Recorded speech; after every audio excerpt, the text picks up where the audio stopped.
নমস্কার, কেমন আছেন সবাই? আশা করি সবাই খুব ভালো আছেন। আজকে আমি আপনাদের সাথে শেয়ার করব সকাল থেকে দুপুর পর্যন্ত আমি কিভাবে সময়টা কাটাই। সকালবেলা ছেলে স্কুলে চলে গেছে, ওর বাবা ছেলেকে স্কুলে রাখতে গেছে। সেই ফাঁকে আমি মোটামুটি ঘরটা গুছিয়ে নিই। আর আমার খুব পছন্দের কিছু গাছ রয়েছে, সেগুলোকে আমি জল দিই বা গাছের যেটুকু যত্ন করার করে নিই। তো ওর বাবা ছেলেকে স্কুল থেকে রেখে আসার পথে একদম কিছু বাজার টাজার করে নিয়ে আসে। আজকে যেহেতু সবজি সবই ছিল, তো কিছু ফল আর মাছ নিয়ে এসেছে। আমি এবার মাছগুলোকে ভালো করে ঢেলে নিয়ে মাছগুলোকে ধুয়ে নেব। আজকে চিংড়ি মাছ এনেছে। চিংড়ি মাছ আমি এইভাবে বেছে নিয়ে ধুই, আপনারাও এইভাবে ট্রাই করতে পারেন। হয়তো অনেকে এইভাবে মাছগুলোকে কাটেন, অনেকে আবার কাটেন না। তবে আমি বলবো এই চিংড়ি মাছের এই অংশগুলোতে খুব নোংরা থাকে, আপনারা ওইভাবে ছাড়িয়ে নিতেই পারেন। যাদের অ্যালার্জির সমস্যা আছে, এইভাবে মাছ ধুয়ে রান্না করলে কিন্তু অ্যালার্জির সমস্যাটাও থাকবে না। আমার একদিনে যেহেতু এতটা মাছের প্রয়োজন নেই, তাই আমার কিছুটা মাছ আজকে যতটা রান্না করব ততটা নিয়ে আমি বাদবাকিটুকু ফ্রিজে ঢুকিয়ে দিলাম। এবার রান্না শুরু করব। ছেলে স্কুল থেকে আস্তে আস্তে সব কিছু আমাকে সেরে নিতে হবে, ঘরের কাজ, তারপরেই আবার ছেলেকে সময় দিতে হবে। তো যাই হোক, আজকে আমি রান্না করব কাতলা মাছের পাতলা ঝোল। এই যে মাছের কিছুটা তেল রয়েছে, সেটা বেগুন দিয়ে ভাজবো। মসুর ডালের বড়া। মসুর ডালের বড়া কিন্তু আমি ভিজিয়ে রেখে খুব একটা করি না। মসুর ডালটাকে শুকনো অবস্থাতেই গুঁড়ো করে নিয়ে এইভাবেই মসুর ডালের বেসন বানিয়ে নিয়ে এইভাবে আমি মসুর ডালের বড়া করি। এটা কিন্তু আরও বেশি টেস্টি লাগে, ভীষণ ক্রাঞ্চি হয়। এভাবে ট্রাই করতে পারেন। এই যে বড়া হয়ে গেছে, এবার আমি রান্না করব ভেজ ডাল। যেহেতু আমার ছেলে এমনি একদমই সবজি খেতে চায় না, তাই ডালের মধ্যেই স্কোয়াশ, তারপর পেঁপে, গাজর, মটরশুঁটি, যখন যা কিছু থাকে সব কিছু ডালের মধ্যে দিয়ে আমি রান্না করে নিই।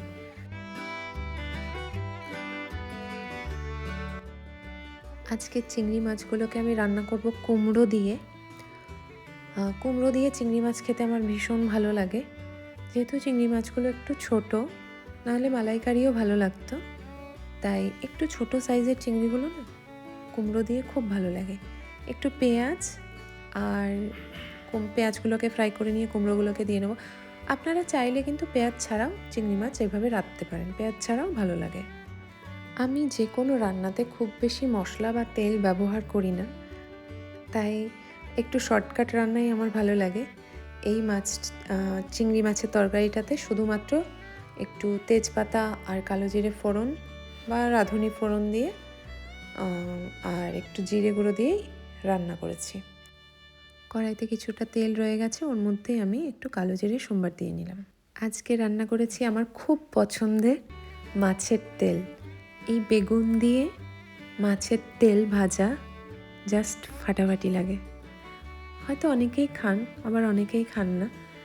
আমি কিন্তু আগে মাছের তেল খেতাম না। আমি এটা খাওয়া শিখেছি আমার বিয়ের পর।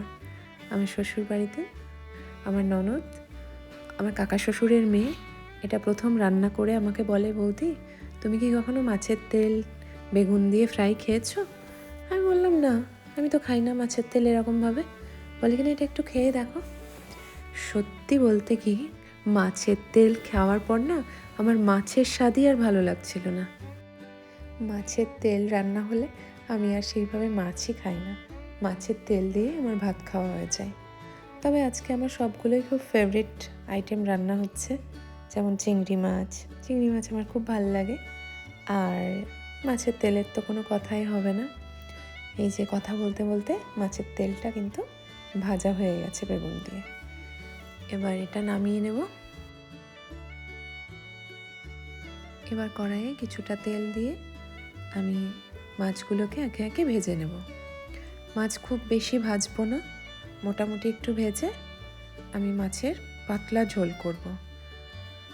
মাছের ঝোলে আজকে কোনো সবজি বা কিছু দেবো না, শুধুমাত্র টমেটো আর কাঁচা লঙ্কা দিয়ে, একটু জিরে গুঁড়ো দিয়ে আর পরিমাণ মতো নুন হলুদ দিয়ে ব্যাস একটুখানি কষিয়ে নিয়ে জল দিয়ে দেবো।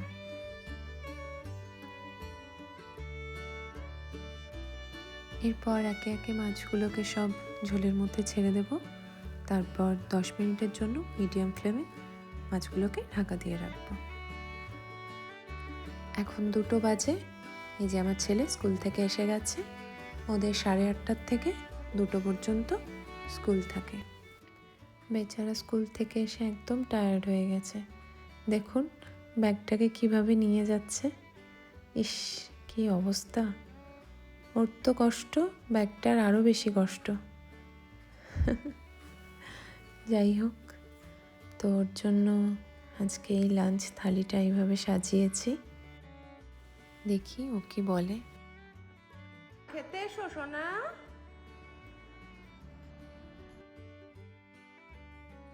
ওয়াও মা, আজকে কি কোনো স্পেশাল অকেশন? এত পরিপাটি করে খাবার সাজিয়ে দিলেও সেই আমাকেই মেখে খাইয়ে দিতে হয়েছিল। ভিডিওটি কেমন লাগলো আপনারা অবশ্যই কমেন্ট করে জানাবেন। আর যদি ভালো লাগে প্লিজ লাইক শেয়ার করে দেবেন, আর আমার চ্যানেলটিকে সাবস্ক্রাইব করে দেবেন, আর পেজ থেকে দেখলে পেজটি ফলো করে দেবেন।